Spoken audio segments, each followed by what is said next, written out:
Papo de Repórter dessa semana repercute um pouco o Papo de Repórter da semana passada. Na semana passada, nós falamos aqui que a expectativa em torno da prestação de contas do governador Paulo Artung. A prestação de contas aconteceu nessa última quarta-feira e a gente está aqui justamente para debater o que de melhor aconteceu na prestação de contas, tanto por conta da parte do Paulo em si, né, do discurso do Paulo em si, como por parte dos deputados, que a gente tinha colocado aqui a expectativa, como será a reação dos deputados. Os deputados vinham adotando uma postura mais crítica ao governo, a gente falou, será que eles vão manter essa postura? Ou os deputados vão ter uma posição de submissão? Como é que vai ser isso? E a gente conseguiu aí ver tudo o que aconteceu, né? Comprovar o que aconteceu, e a gente está aqui justamente para fazer este debate. Eu vou começar falando um pouco, pedindo para o Neto comentar um pouco como que ele viu o comportamento do Paulo Artung, o discurso do Paulo Artung, como ele avaliou o discurso do Paulo Artung. Acho que o discurso do Paulo Artung teve dois momentos, né, Neto? Um momento que foi aquele que já se tornou repetitivo, que é a crítica contundente ao governo do Casagrande, aquela história da terra arrasada, do caos, não temos dinheiro, a situação está preta, tal, fez essas críticas diretas. E teve um momento, ele tentou apresentar já alguma proposta mais concreta do governo dele, que foi a Escola Viva. Queria que você falasse um pouco como você avaliou a fala do Paulo. Na verdade, essa primeira parte não me surpreendeu em nada. Já havia comentado na semana passada que a expectativa era que ele fizesse um balanço de como encontrou o Estado, e é claro que ele vai falar que encontrou o Estado da pior maneira possível. Essa segunda parte me chamou a atenção. Ele sacou essa carta da manga, como, olha, amanhã eu vou apresentar o projeto da Escola Viva a essa casa, que acabou sendo a grande e única, na verdade, a única promessa de campanha dele. Se a gente for pegar, esmiuçar a campanha eleitoral, ele não prometeu absolutamente nada. Ele só estabeleceu o cenário do caos e veio com a história da Escola Viva.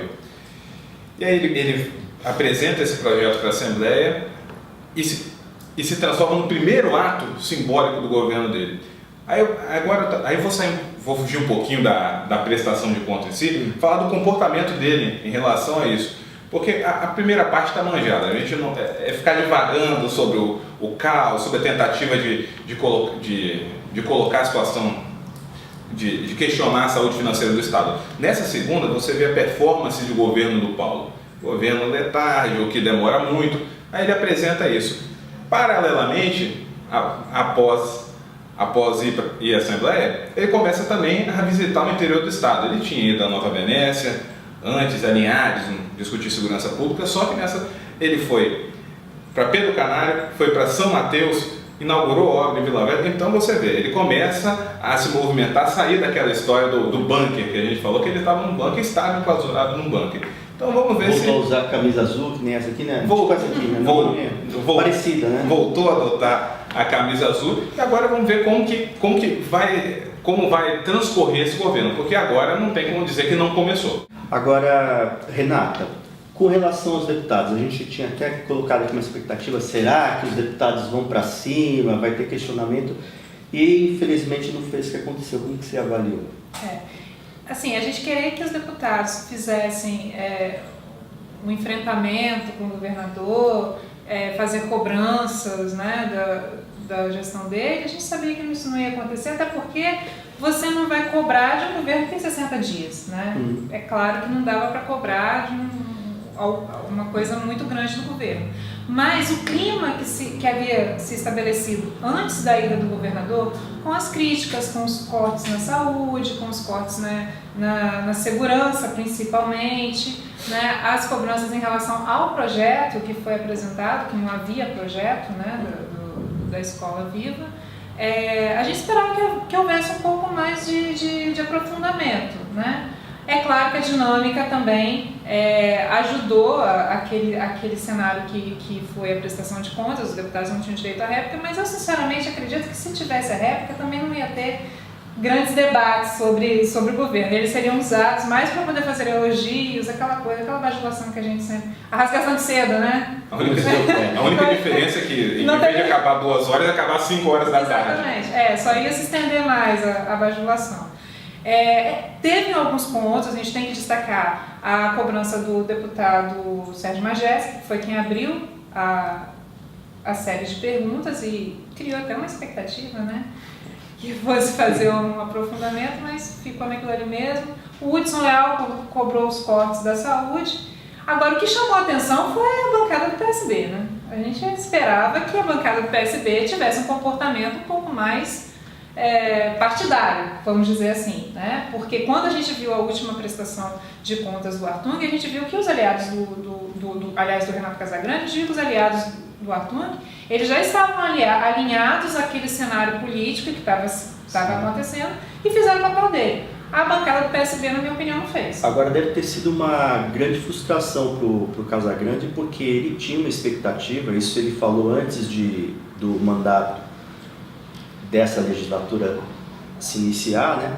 Ele falou que tinha uma confiança muito grande que os deputados que conhecem o trabalho dele, que viram o governo que ele fez, com um governo ético, correto, que não se furtariam de defendê-lo diante de ataques ao governo dele. Ele tinha confiava muito nisso, né? E a gente viu que nem os dois deputados do PSB, o Bruno Lamas e o Freitas, quiseram fazer esse papel, né? Fugiram, né, de fazer esse papel. E a gente viu novamente o pessoal do Casagrande em tempo real, tentando confrontar o que o Paulo ia dizendo. Depois também ao final da prestação de contas, o Casagrande novamente se posicionou.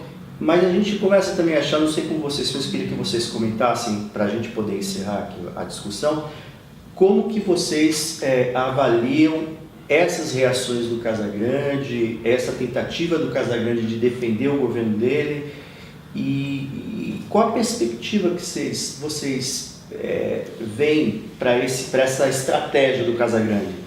Você pode começar, né? É muito simples. Eu acho que nos últimos papos que a gente fez em relação ao Renato, o meu grande questionamento era sobre a capacidade do Renato liderar essa oposição. Ele contava com a Assembleia, ele não tem isso. Ele contava com o partido, e ele também não está tendo isso, porque na verdade a defesa do legado do governo Casagrande é uma determinação da executiva do partido.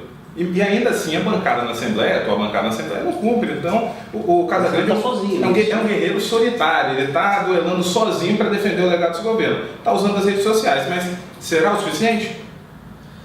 E aí, Renato, ainda para complementar o que o Netter disse agora, e a gente ainda percebe um movimento de lideranças importantes do partido prestes a sair, o caso do Aldifas, né, que a gente já revelou essa semana. Como que você está vendo esse processo? Eu acho bem difícil o cenário futuro para Renato Casagrande. Ele está sozinho, está apostando em algumas lideranças que ou estão de saída do PSB, ou, não sei, tem um comportamento um pouco, na minha opinião, um pouco obtuso, principalmente aqui em Vitória, né? A gente sabe qual é o cenário que vai ser colocado em 2016, enfim. Mas ele está esperneando, né? Quando ele não tem espaço, ele liga, ele fala, olha, eu quero falar, eu quero rebater. E ele está fazendo certo, está defendendo o governo dele. Está fazendo o que ele pode. Está fazendo o que ele pode. Agora, essa coisa do Artung ficar batendo, olhando o tempo todo para o retrovisor. E é engraçado porque ele diz que a eleição acabou, eu ganhei o primeiro turno, mas continua, né, repetindo aquele discurso. Isso uma hora vai se tornar cansativo. Aliás, já está se tornando extremamente cansativo, né? Uma hora ele vai ter que parar com esse discurso e começar a arregaçar a mão e começar a trabalhar, porque senão, se ele continuar criticando o governo anterior e não mostrando resultado, a população vai começar a cobrar. Para a gente encerrar aqui, eu vou deixar no ar uma questão aqui. Talvez o Renato tenha que repensar a estratégia dele e a Prefeitura de Vitória talvez tenha que fazer parte dessa estratégia de sobrevivência do Renato. Vou deixar para a gente no ar para semana que vem. Até a próxima.